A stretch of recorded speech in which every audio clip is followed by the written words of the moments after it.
इस प्रोग्राम का आगाज किया है। ये प्रोग्राम हम लोग 2-2.5 घंटा चलाएंगे। इत्मीनान के साथ आपको बैठना है। अब तक की जो रिपोर्ट है, कमोबेश 1,500 गाड़ी और आगे पीछे 2,000 गाड़ी कलकत्ता पहुंच चुकी है। जो लोग यहाँ बैठे हैं, इससे 10 गुना लोग बाहर हैं। 2-2.5 लाख आदमी जमा अल्हम्दुलिल्लाह हो चुके हैं। हम माफी चाहते हैं। हमने रमजान में बुकिंग किया था कि छोटे पैमाने पर काम करे।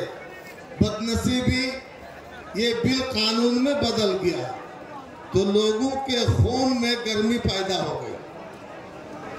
इसलिए आप और हम लोग जमा हुए हैं। दूसरी बात, बज़ाहिर मसला वक्त का है, मुसलमानों का है, लेकिन मुसलमान तन्हा जीत नहीं सकते। जब तक हिंदू भाई, सरदार जी भाई, ख्रिश्चन भाई, अरे बाबा আমাকে বলতে দেন, এখানে সব রকম সুরাত হিন্দি ফিল্ম দেখ শোনা যায়, আর একটু বোঝা যাবে না।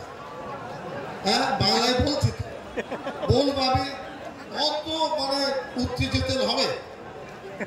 आश्चर्य, उर्दू भी तो जुबान है। इसलिए हम चाहते हैं और चाहेंगे हिंदू, मुस्लिम, सिख, ईसाई, क्रिश्चियन सब लोग मिल करके इसको विरोध करेंगे। हाथ उठा के बोले इंशाअल्लाह, ठीक है ना।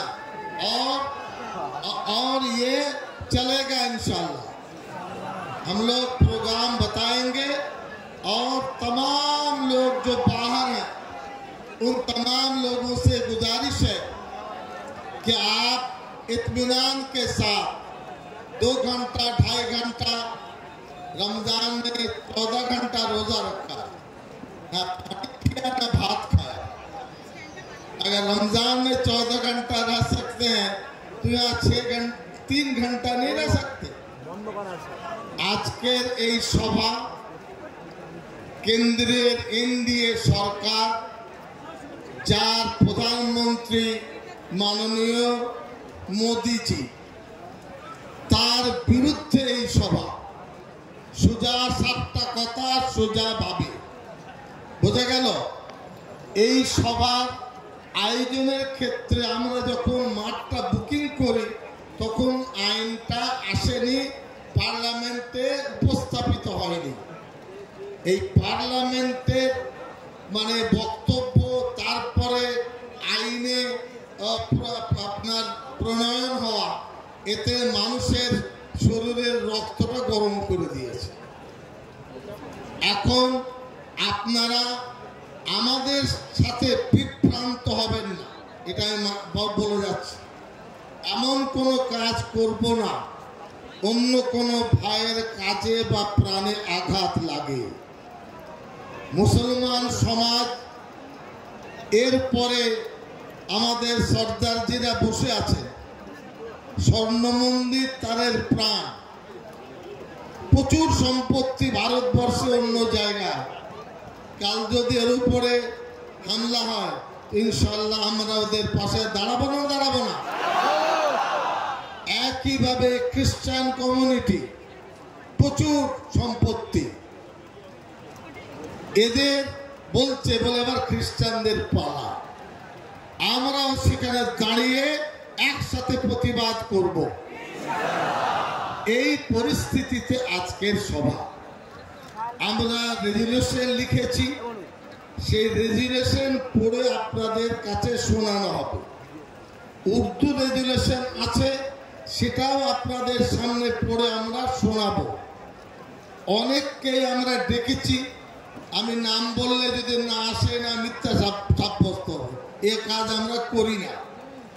আস্তে আস্তে আসবেন, ধীর স্থিরভাবে বসবেন।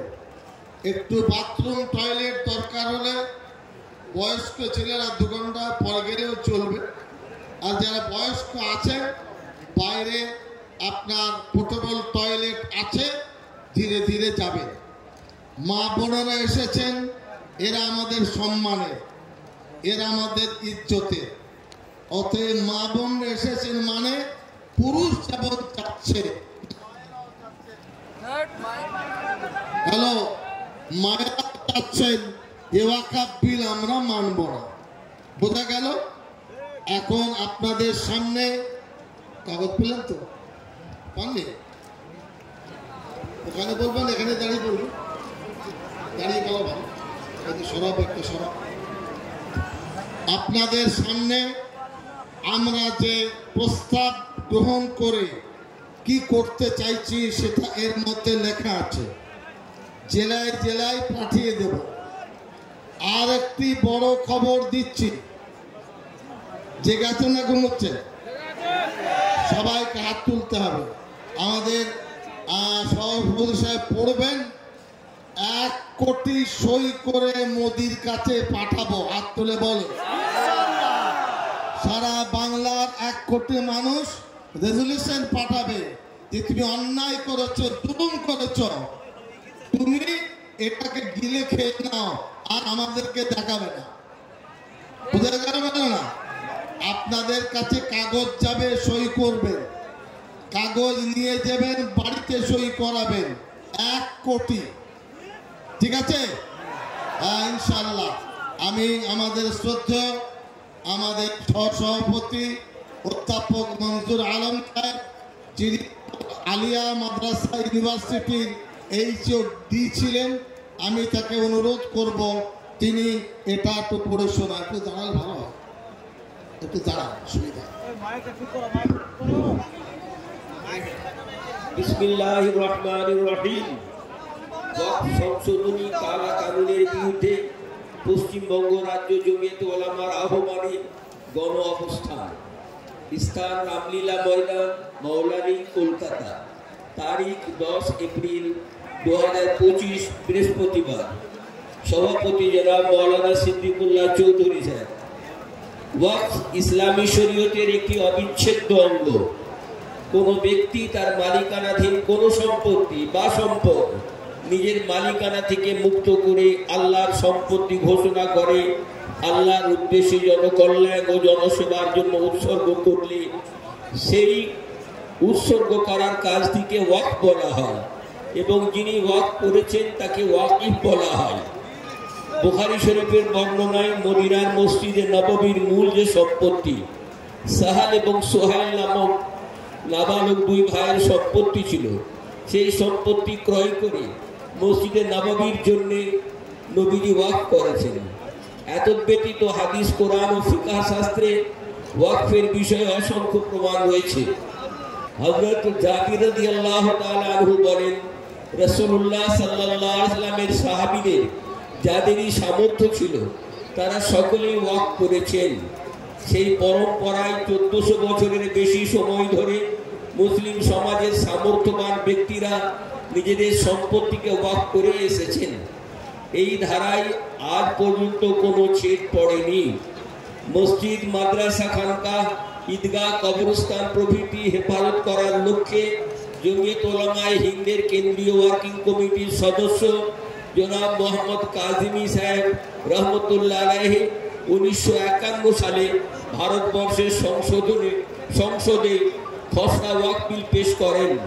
জমিয়ত উলামায়ে হিন্দের কেন্দ্রীয় সাধারণ সম্পাদক হযরত মাওলানা হিফজুর রহমান রহমতুল্লাহ আলাইহি ও স্বাধীন ভারতের প্রথম শিক্ষামন্ত্রী হযরত মাওলানা আবুল কালাম আজাদ রহমতুল্লাহ আলাইহি ঐকান্তিক উদ্যোগে 1954 সালে ওয়াকফ বিল সংসদে পেশ করা হয়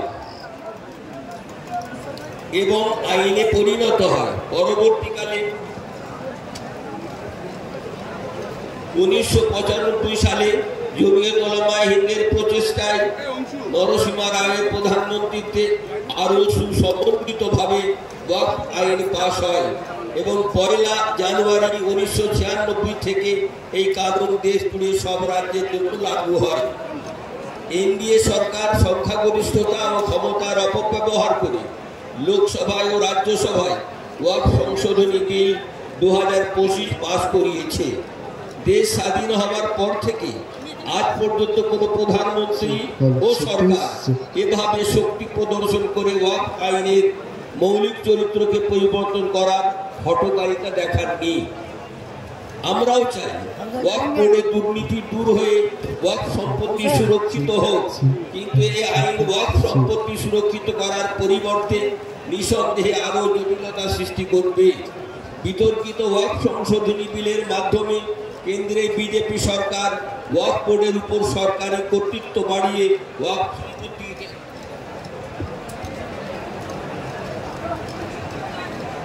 সম্পত্তিগুলিকে পুঁজিপতিদের হাতে তুলে দিতে চাচ্ছে। মোদী সরকার দাবি করেছে এই আইনের বদৌলতে নাকি মুসলিম সমাজের অর্থনৈতিক উন্নয়ন হবে। এটা হলো আমাদের উম্মিদ।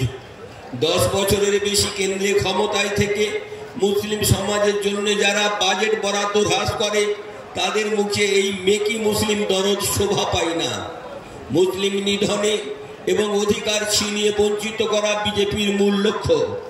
সংশোধনী আইনে কোন সম্পত্তিকে ওয়াকফ হিসাবে ঘোষণার অধিকার ওয়াকফ বোর্ডের হাত থেকে কেড়ে নিয়ে কোন সম্পত্তি ওয়াকফ কিনা সেই চূড়ান্ত সিদ্ধান্ত নেওয়া ক্ষমতা জেলা শাসক ও সমপদমর্যাদার কোন আধিকারিকের হাতে দেওয়ার কথা বলা হয়েছে।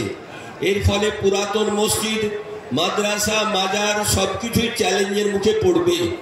ভারতবর্ষের সংবিধানের 14, 15 ও 26 ধারায় উল্লেখিত সংখ্যালঘু সমাজের জন্য প্রদত্ত ধর্মীয় সামাজিক মৌলিক অধিকারের পরিপন্থী এই বিল সংক্রান্ত যুগ্ম সংসদীয় কমিটিতে দারুল উলুম দেওবন্দ, জমিয়ত উলামায়ে হিন্দ, মুসলিম পার্সোনাল ল বোর্ডের মতো প্রতিষ্ঠানের অভিমত শুনেও তা পদদলিত করা হয়েছে।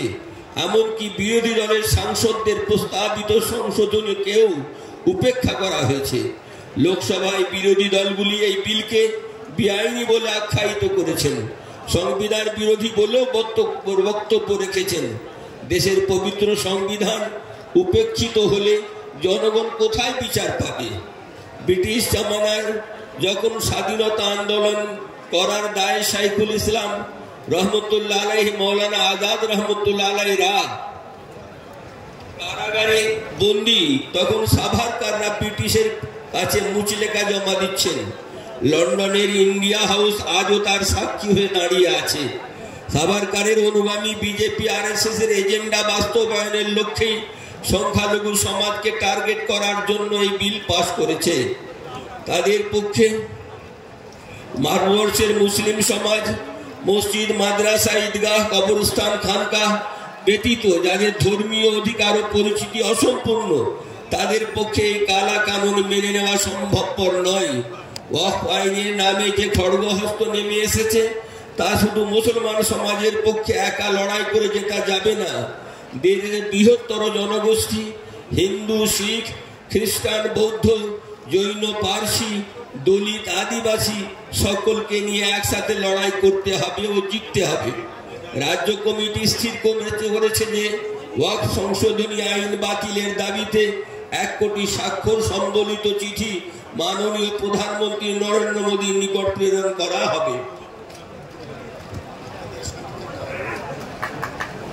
আজকের সভা আপনাদের সমর্থন চাইছে, আপনারা সমর্থন করেন? হাত তুলে, সবাই হাত তুলুন। আলহামদুলিল্লাহ।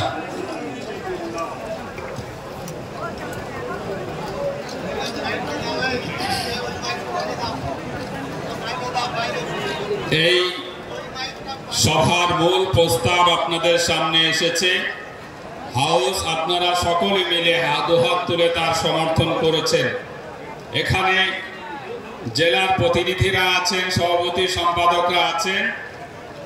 এক এক করে আমি তাদের আহ্বান জানাবো, তারা জেলার পক্ষ থেকে এই প্রস্তাবের সমর্থন করবেন।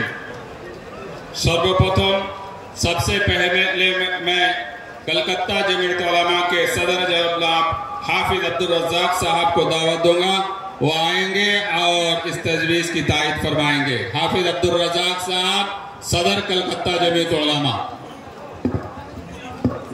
बिस्मिल्लाहिर्रहमानिर्रहीम।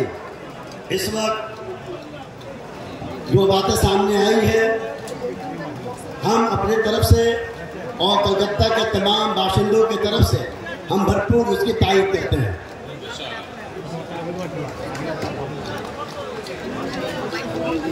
कलकत्ता की तरफ से और कलकत्ता के मुसलमानों की तरफ से इस तायीद के बाद मैं जिला दक्षिण 24 परगना के सदर मुहतरम हाफिज मौलाना हसनुज़्ज़मान साहब से दरख्वास्त करूंगा कि आप तशरीफ लाएं और तजवीज़ की तायीद फरमाएं। बिस्मिल्लाहिर्रहमानिर्रहीम। প্রস্তাবিত আজকেকার এই মিটিংয়ের রেজলিউশন দক্ষিণ 24 পরগনা জেলা জমিয়তের পক্ষ থেকে ভরপুর সমর্থন জানাচ্ছি। হুগলি জেলা জমিয়তের প্রতিনিধিত্ব করছেন শামথা মাদ্রাসার মুহাদ্দিস এবং মুহতামিম হাফিজ নুরুদ্দিন সাহেব এবং জমিয়ত উলামার জেলার সহ সম্পাদক। আমি তাকে আহ্বান জানাবো তিনি আসবেন এবং জেলার পক্ষ থেকে এই প্রস্তাব এবং কর্মসূচির পূর্ণ সমর্থন জানাবেন। यहाँ जो प्रेस के लोग हैं थोड़ा सा आगे पीछे हो जाए, हमारी माँ बहनों को हम लोग देख नहीं पा रहे हैं। आप थोड़ा सा ऐसे ऐसे बीच में ऐसे बस, ताकि वो भी देखे क्या हो रहा है। बिस्मिल्लाहिर्रहमानिर्रहीम। नहमदुहु व नसल्ली अला रसूलिहिल करीम। সম্মানিত সুধীবৃন্দ, এই অদ্ভুত পরিস্থিতিতে কেন্দ্র সরকার ওয়াকফ সম্পত্তির ক্ষেত্রে যে বিল পাস করেছে তার এগেনস্টে আজকের যে প্রস্তাব পাস করা হয়েছে পঠিত হলো, তাকে হুগলি জেলার পক্ষ থেকে সর্বোপরি সমর্থন জানাচ্ছি। মালদা জমিয়ত উলামার সভাপতি হাফেজ নজরুল ইসলাম সাহেব এই প্রস্তাবের সমর্থন করবেন। হাফেজ নজরুল ইসলাম সাহেব, মালদা জমিয়ত। বিসমিল্লাহির রহমানির রহিম। জমিয়ত উলামা হিন্দের পক্ষ থেকে যে রেজুলেশন পড়া হয়েছে, মালদা জেলা জমিয়ত উলামা হিন্দের পক্ষ থেকে সর্বান্তকরণে সমর্থন করছি। আমাদের প্রান্তিক জেলা আলিপুরদুয়ার জেলা জমিয়তের সভাপতি মৌলানা আজিমুল্লাহ সাহেবকে আমন্ত্রণ জানাবো, তিনি এই প্রস্তাবের এবং কর্মসূচির সমর্থন করবেন।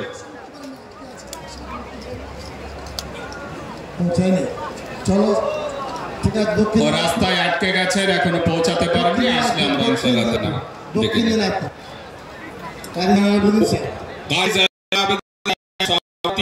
দক্ষিণ দিনাজপুর জমিয়ত। রাজ্য আমি দক্ষিণ দিনাজপুর জেলা জমিয়ত উলামা হিন্দের পক্ষ থেকে পরিপূর্ণ সমর্থন জানাচ্ছি। কোচবিহার জমিয়ত হাফেজ আনোয়ার সাহেব কোচবিহার জমিয়ত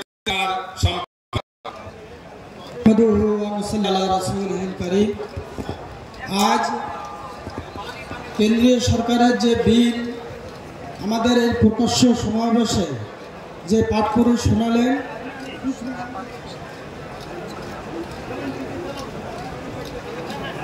মাইকম্যান। হ্যালো, আরে এত তাড়াতাড়ি মাইক গড়বড় হয় কেন? কে মাইকে আছে? 2 মিনিট পর মাইকে বলবা। কোচবিহার জেলা জমিয়তে উলামা হিন্দের পক্ষ থেকে পূর্ণ সমর্থন করছি ইনশাআল্লাহ। চল। উত্তর 24 পরগনা জেলা জমিয়তের সম্পাদক মৌলানা আরিফ রেজা সাহেব এই প্রস্তাব এবং কর্মসূচির সমর্থন করবেন। কেন্দ্র সরকার যে ওয়াকফ আইন প্রণয়ন করে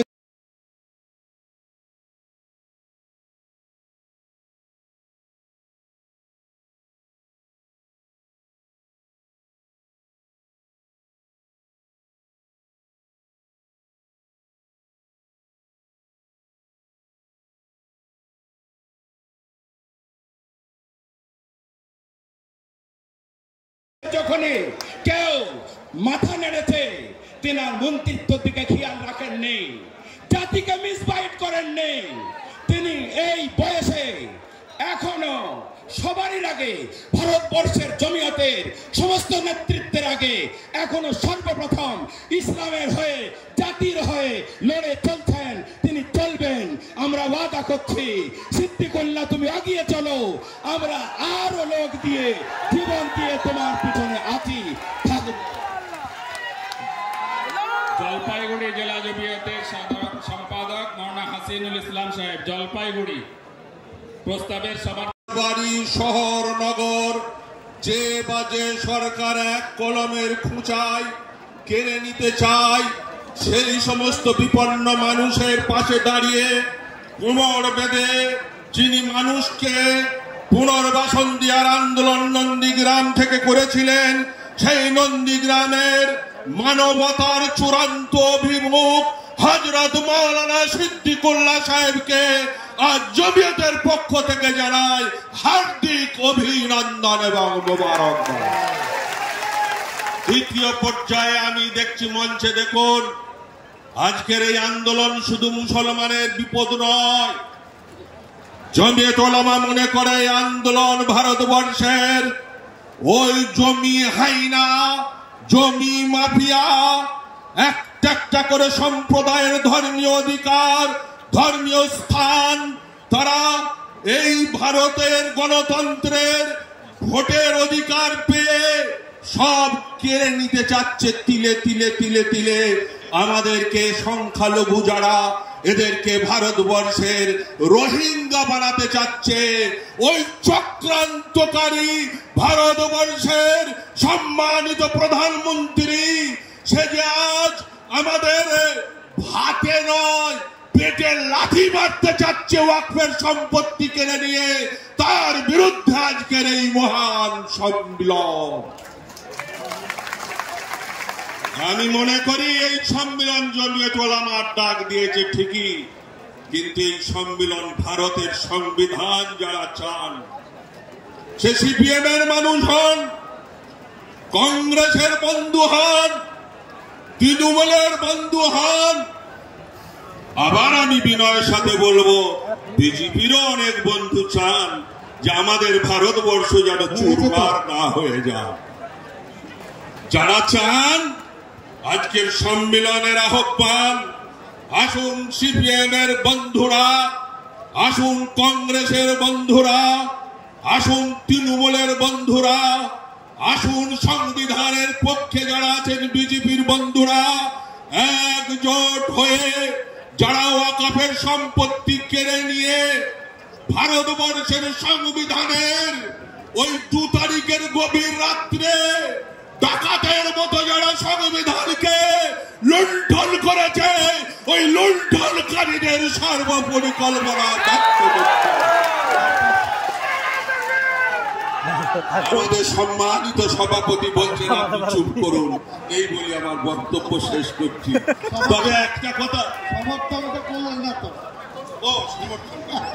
তবে একটা কথা আমাকে বলতেই হয়, হুজুর ক্ষমা করবেন, এই মঞ্চে আমার সরদার ভাইরা এসেছেন, আসবেন, খ্রিস্টান ভাইরা এসেছেন, আসবেন। আমরা চাবো ভারতের সংবিধান যারা চায় সকলকে নিয়ে, আমরা সংবিধানকে যারা হরণ করছে, ওই সংবিধানের গলিপথে যে আসছে, ওই গলিপথ আটকাবার জন্য যদি প্রয়োজন হয়, এই বাজে পশ্চাৎ কুকুর সে হাঁড়ি খেতে আসবে, একটু আমাদের নড়াচড়া করে কিছু যদি না হয়, কিছু যদি না পারি, সবাই মিলে একটা আজোড়া হুড়কো নিয়ে আমাদের গলিপথ আটকাবো। আপনারা আমাদের চলার পথের যে আন্দোলন, এই আন্দোলনকে সমর্থন করছেন তো? আমরা জেলায় জেলায় আন্দোলন শুরু করব। আমি বর্ধমান জেলার প্রায় লক্ষাধিক সদস্য, আমার 65টা ইউনিট, সেই ইউনিটের সভাপতি এবং সম্পাদক মহোদয়দের বিনয়ের সাথে আবেদন করব, আজ থেকে শপথ করুন, যতদিন না আমরা এই সংবিধানের এই হরণকারী সংবিধানকে লুণ্ঠন করতে আসছে ওকে আটকাতে না পারলে আমরা এক একটা ব্লকে এক একদিন আমরা আন্দোলন এবং অনশন ধর্মঘট করব। এই বলে আমার বক্তব্য শেষ। আমার সমর্থন আমি বক্তব্য নেই। আচ্ছা ঠিক আছে। আলমগীর সাহেব এসেছেন, আমরা তাকে শ্রদ্ধা জানাচ্ছি। আহলে হাদিস ভাইদের পক্ষ থেকে তিনি এই প্রস্তাবের সমর্থনে কথা রাখবেন। জনাব মাওলানা আলমগীর সাহেব।